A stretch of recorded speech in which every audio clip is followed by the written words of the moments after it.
background of this story, this is Joshua 9. Joshua and his men had conquered the lands of Palestine, well, now Israel. Now, this is chapter 9, Joshua. When all the kings heard about Jericho and Ai, those who were west of the Jordan in the hill country, in the Judean foothills, and all along the coast of the Mediterranean Sea toward Lebanon, the Hittites, Amorites, Canaanites, Perizzites, Hivites, and Jebusites, they formed a unified alliance to fight against Joshua and Israel.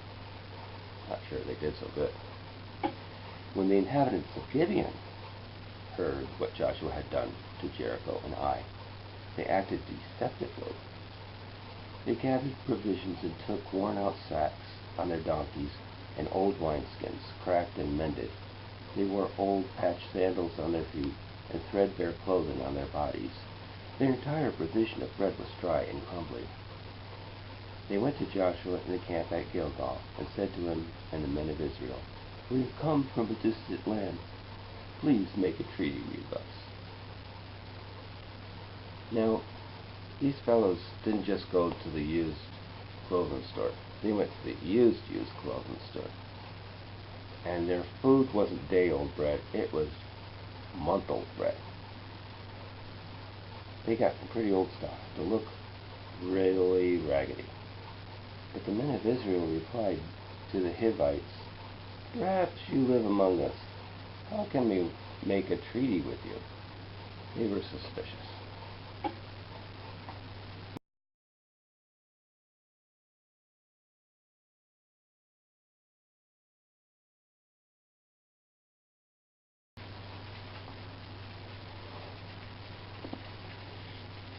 Alright. Now see this cheesy mustache? These guys were probably disguised too. Besides the clothes, I don't know what they had, but anyways. Then they said to Joshua, "We are your servants." Then Joshua asked them, "Who are you and where do you come from?" They replied to him, "Your servants have come from a faraway land because of the reputation of the Lord, your God. For we have heard of his fame and all that he did in Egypt, and all that he did to the two Amorite kings beyond the Jordan, Sihon, king of Heshbon, and Og, king of Bashan, who was in Ashtaron. So our elders and all the inhabitants of our land told us, 'Take provisions for yourselves with you for the journey. Go and meet them and say, "We are your servants. Please make a treaty with us." This bread of ours was warm when we took it from our houses as food on the day we left to come to you. But take a look. It is now dry and crumbly. These wineskins were new when we filled them, but look, they're cracked. And these clothes and sandals of ours are worn out from the extremely long journey. Then the men of Israel took some of their provisions, but did not seek the Lord's counsel. So Joshua established peace with them and made a treaty to let them live, and the leaders of the community swore an oath to them.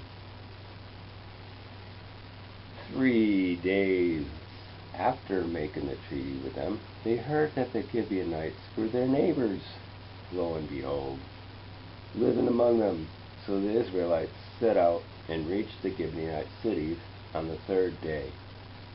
Now their cities were Gibeon, Chephrai, Beeroth, and Kidron-Jearim. But the Israelites did not attack them because the leaders of the community had sworn an oath to them by the Lord, the God of Israel. Then the whole community grumbled against the elders. Anyhow, all the leaders answered them, "We have sworn an oath to them by the Lord, the God of Israel, and now we cannot touch them. This is how we will treat them. We will let them live, so that no wrath will fall on us because of the oath we swore to them. But," they also said, "let them live."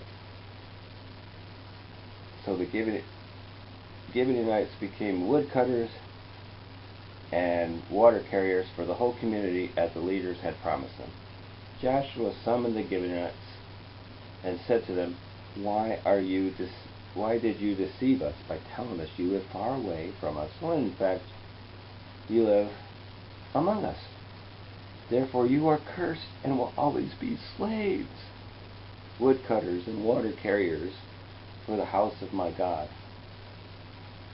The Gibeonites answered him, It was clearly reported to your servants that the Lord your God had commanded his servant Moses to give you all the land and to destroy all the inhabitants of the land before you. We greatly feared for our lives because of you, and that is why we did this. Now we are in your hands. Do to us whatever you think is right. Pardon me.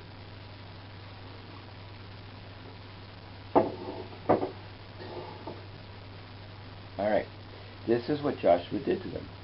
He delivered them. Joshua is another name for Jesus, by the way. This is what Joshua did to them. He delivered them from the hands of the Israelites, and they did not kill them. On that day he made them woodcutters and water carriers, water boys, as they are today, for the community and for the Lord's altar at the place he would choose. Now, this old shirt, I met my wife in this 30 years ago, a little more. The oldest shirt I got, I believe. And these shoes, they're pretty old. To make a point, we come to Jesus in our rags, and we really don't have much to bring him. But he covers us. Joshua made sure that they would be okay. And in the end, in this story anyhow, the water boy was a servant of the Lord, and that was actually a pretty good place to be. They were at the altar. They were right at where everything was happening in the temple.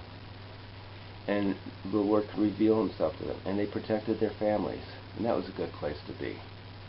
So this unusual story right in the middle of where all this destruction and mayhem was happening, I like this one a lot. Is Jesus in this story.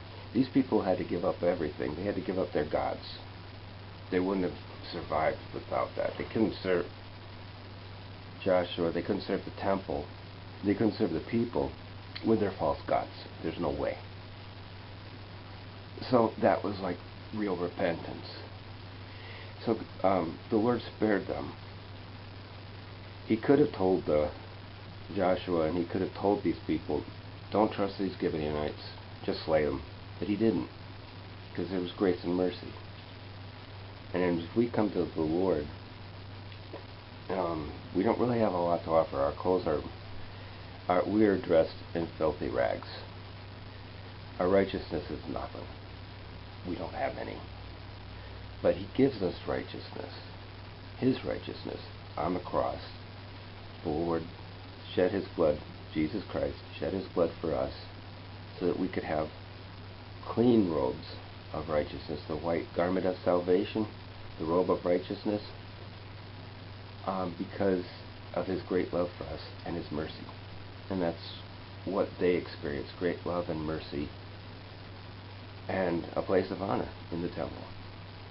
So, there you go.